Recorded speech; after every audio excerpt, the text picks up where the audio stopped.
good morning, good afternoon, or good evening, whichever time you've decided to listen to this during your day. I'm super excited to be here with two amazing teens from our Teen Health Initiatives Advisory Board. I wanted to briefly introduce that this will be what we'll be talking about today, then throw it over to my amazing youth. I'll start by introducing myself. My name's Tyrone Miller. I'm the advisor to the Youth Advisory Board, and now we will get to our two guests. So go ahead, Pocky, introduce yourself. Don't be shy. My name is Pocky, and I'm a sophomore in high school, and I live in Marlboro. Who else we got going on in here? My name is Garrett Gill. I go to the Trenton 9th Grade Academy, and I live in Trenton, New Jersey. Nice. Welcome on, you guys. It's great to be here. I'll be hosting the podcast today by simply asking some questions to our wonderful guests and letting them take the floor. So without any further ado, I'm just going to jump into the first question.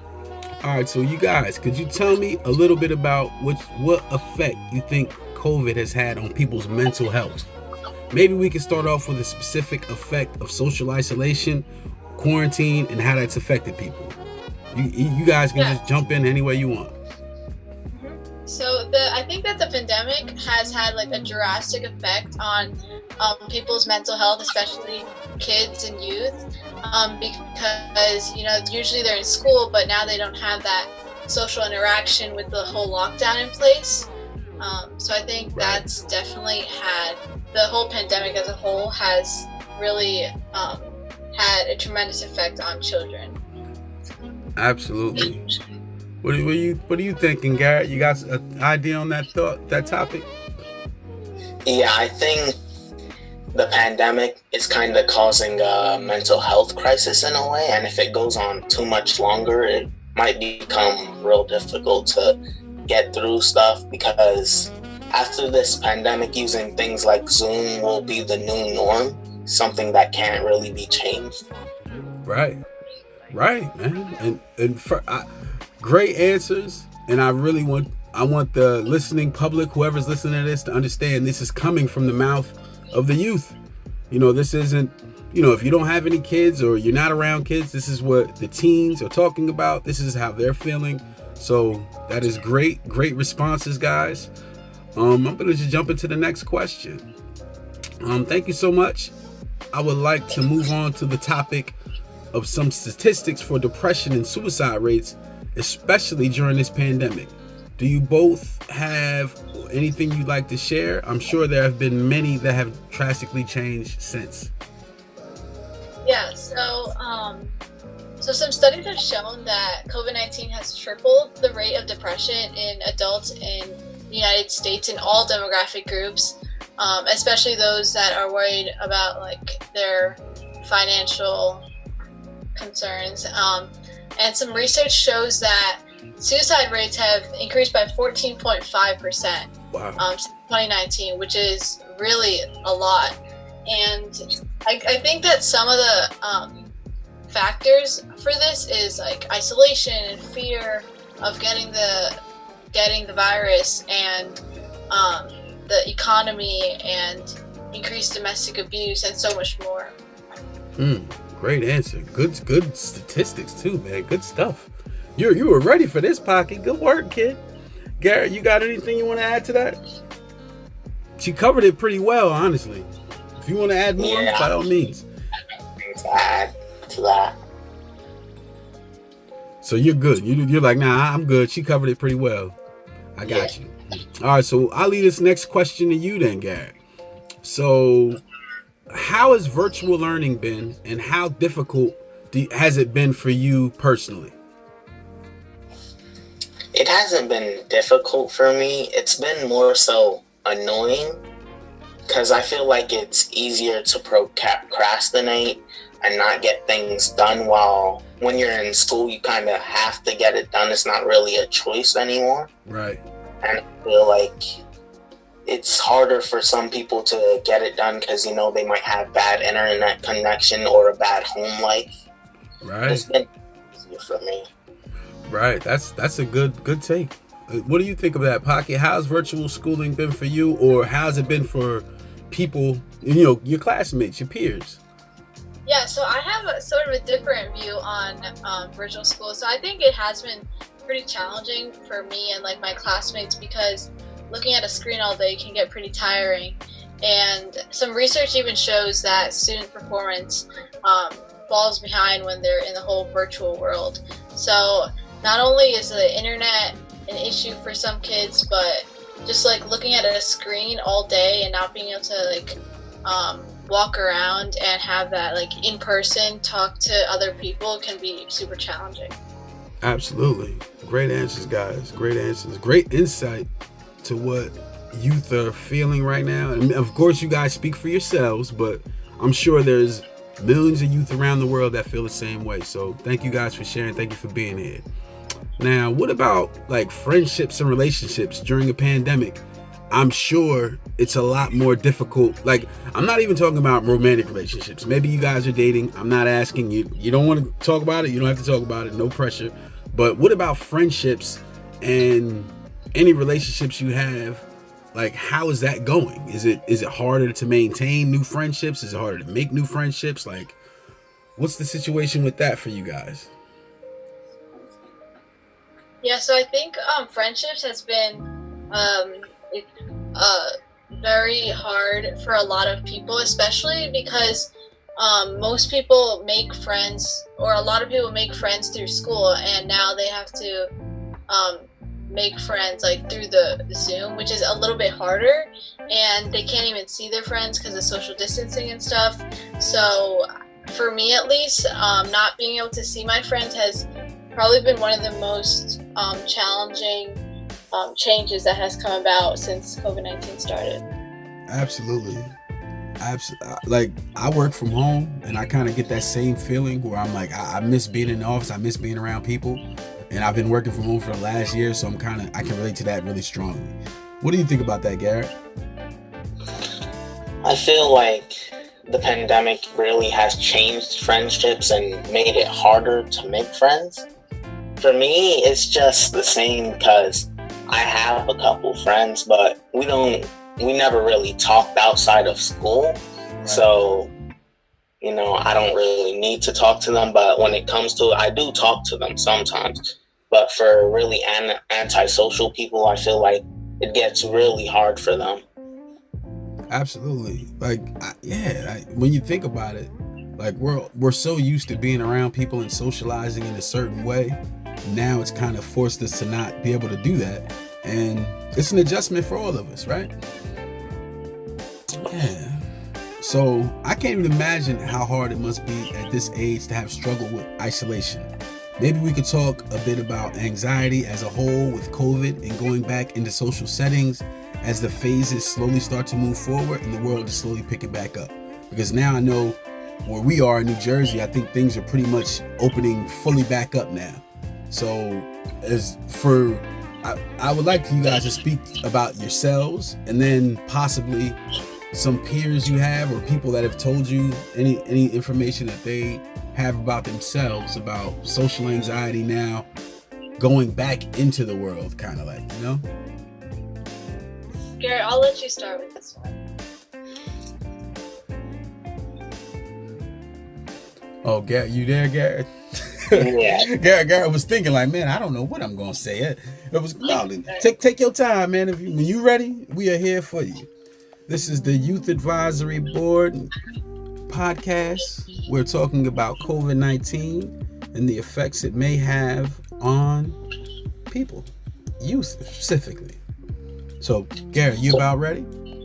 Yeah. With social anxiety, I feel like everything that's bad has increased, and even for, you know, the people who like being antisocial, it's made it worse for them. Even though they don't really like being around people, it's like they're being forced now. They can't, even if they wanted to.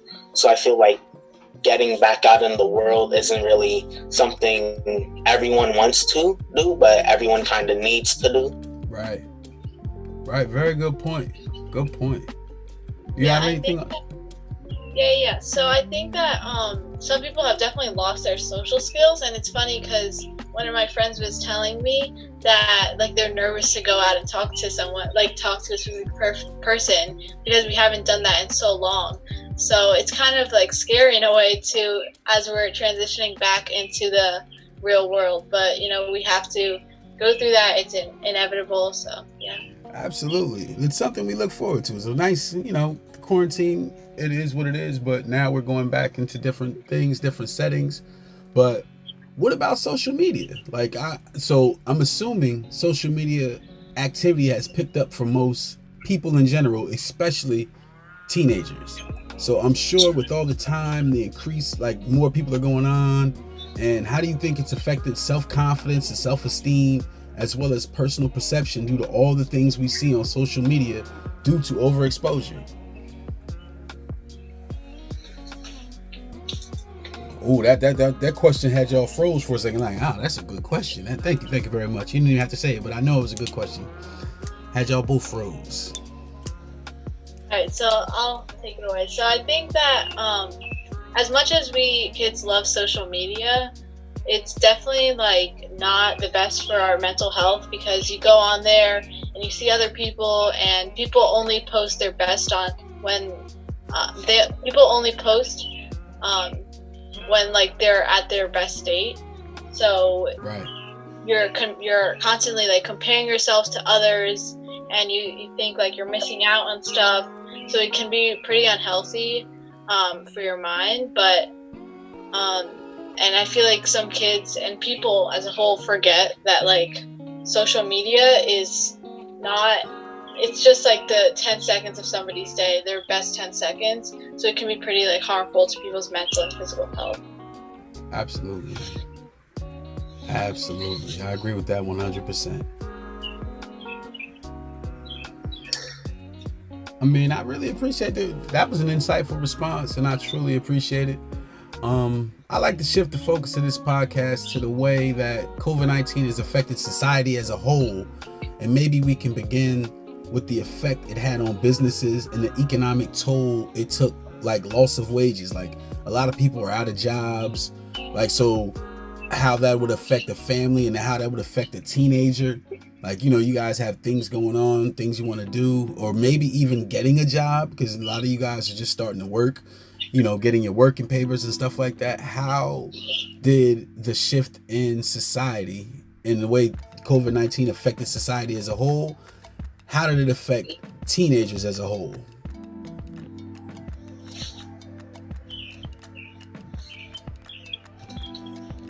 So for like the society, I feel like it's been the most challenging for local businesses, because they rely on like profit from their shops. But I don't think it's been as hard for big businesses, because it's like it was a year, but they probably still had money that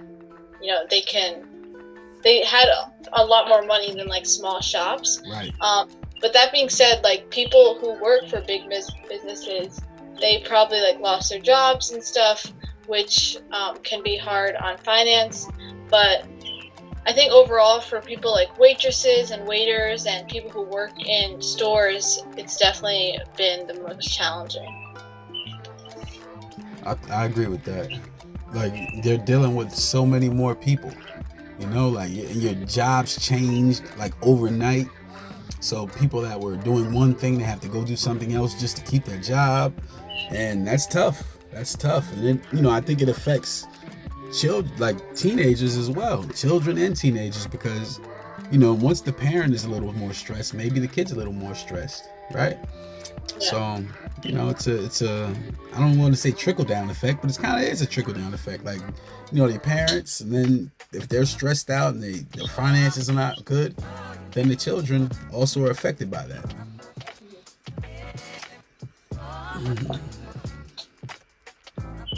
Yeah, I know it has to be especially difficult to lose wages for family and people, especially as they struggle with housing and food security. It could even lead to hurting the kids of those families. Do you have anything to share or your thoughts about that?